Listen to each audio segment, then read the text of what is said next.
Então, vamos conseguir compreender de uma forma simples.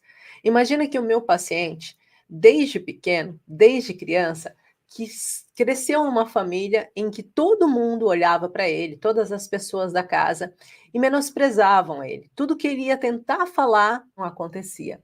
Tudo que as pessoas queriam dizer sobre alguma coisa que era importante, quando chegava a vez dele, ninguém ouvia. Ele falava que queria assistir uma coisa, ninguém colocava no canal.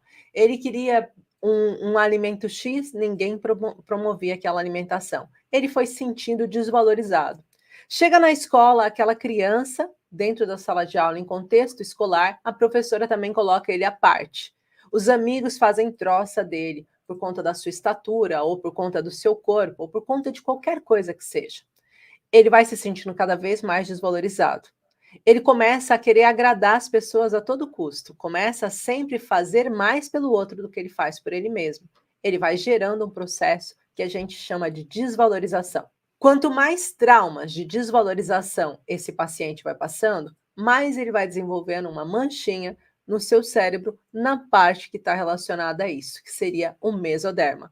Então, quando ele começa no mesoderma novo a desenvolver esses sintomas, vai atuar. Os sintomas físicos que ele vai ter, a resposta, lembra que eu falei do neural que vai atingir o físico? Neural que vai atingir o físico? A resposta física desse paciente vai ser dores musculares, problemas ósseos, podendo desenvolver doenças autoimunes relativas a ossos, relativo a questões de veias, artérias e veias, podendo ter processos de excesso de varizes, principalmente se o conflito for relacionado ao pai, tá? Então, esse paciente ele vai desenvolvendo problemas que estão relacionados a esse tipo de escudo, a desvalorização. Então, o que eu quero que vocês entendam é que para cada tipo de conflito SBS desenvolvido, vai afetar órgãos distintos. Por isso a Sofia, quando falou sobre perder muitas coisas, tá vendo que ela até depois me deu razão? Estou a perder muitas coisas sem conseguir ter soluções. O sentimento de perda, ele vai gerar o choro descontrolado. Ele vai fazer com que eu sinta que não há saída, eu sinta que eu não consigo enxergar o que é necessário para mim. E quanto mais ele sentir isso, mais ele vai afetar. Então, o que acaba acontecendo? Quanto mais eu sinto que eu estou passando por esse processo, o meu ectoderma, que é o escudo, sistema de sobrevivência de perda, começa a se desenvolver a um ponto que começa a afetar todo o corpo do paciente naquela relação. É muito comum, por exemplo, se vocês tiverem filhos já que passaram por uma gestação em que a mãe não se sentia segura, tinha muita insegurança para ter aquela criança, não sentia que estava no momento certo, não se sentia preparado, e essa criança depois nasce ou com miopia ou estigmatismo. Por quê? Porque ela foi afetada por aquela questão emocional que a sua mãe desenvolveu. E a partir do momento em que eu começo a desenvolver um sintoma, eu posso passar também para o meu filho. Ficou claro isso para vocês? Está claro? Isso é a ansiedade. Então, quando eu sei, trazendo um exemplo para vocês, quando eu sei que meu paciente está vivendo um conflito de ansiedade ligada à desvalorização, o que a gente vai começar a fazer? Com que ele perceba quem é que traz esse sentimento para ele. Quem é que está fazendo você se sentir desvalorizado? Quem é que está fazendo com que você sinta que você é inferior aos outros? Ou em que ambiente que isso está acontecendo? É na sua casa? É na sua família? É no seu trabalho? É no seu relacionamento? Quem que está fazendo com que você se sinta desvalorizado?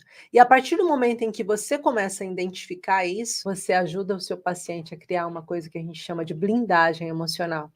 Então eu entendo que todas as vezes que o meu marido chega em casa e fala comigo de uma forma que eu me sinto desvalorizada, aquele dia eu tenho uma maior propensão para desenvolver uma crise de ansiedade. E aí eu começo a atuar de uma forma que eu consiga resolver esse conflito do paciente. E aí a biomicrohertz entra nisso, gente. Quando a gente vai falar dos pontos, quando a gente vai mapear o paciente, a gente precisa entender que os traumas emocionais, como eu disse, eles não ficam só na emoção. Eles sobem para a mente do paciente e começam a ter enraizamento e distribuição nos seus órgãos físicos. Então, o objetivo da terapia biomicrohertz não é só encontrar os traumas emocionais e físicos do paciente.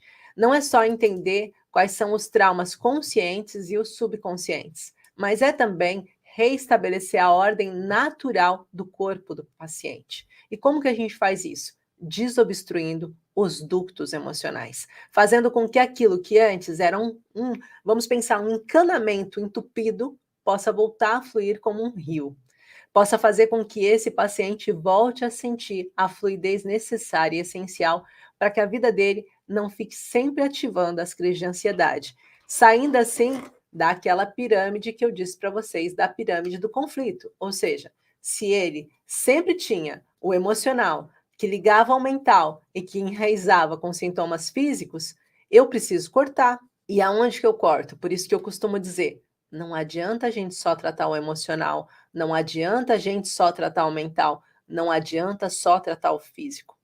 Um terapeuta integrativo, ele tem que ter um olhar trifásico para o paciente. Ele tem que ter um olhar que ele consiga entender que esse tratamento ele tem que ser neuroemocional.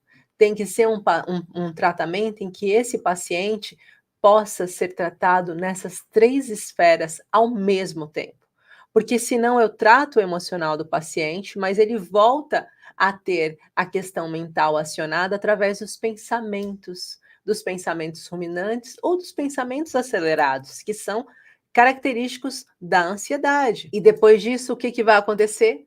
Vai gerar sintomas físicos. E quanto mais sintomas físicos o meu paciente tem, agora ele já não sabe se ele tem sintomas físicos que geram ansiedade ou se a ansiedade é que gera sintomas físicos. Então, tudo isso é muito importante para o seu paciente.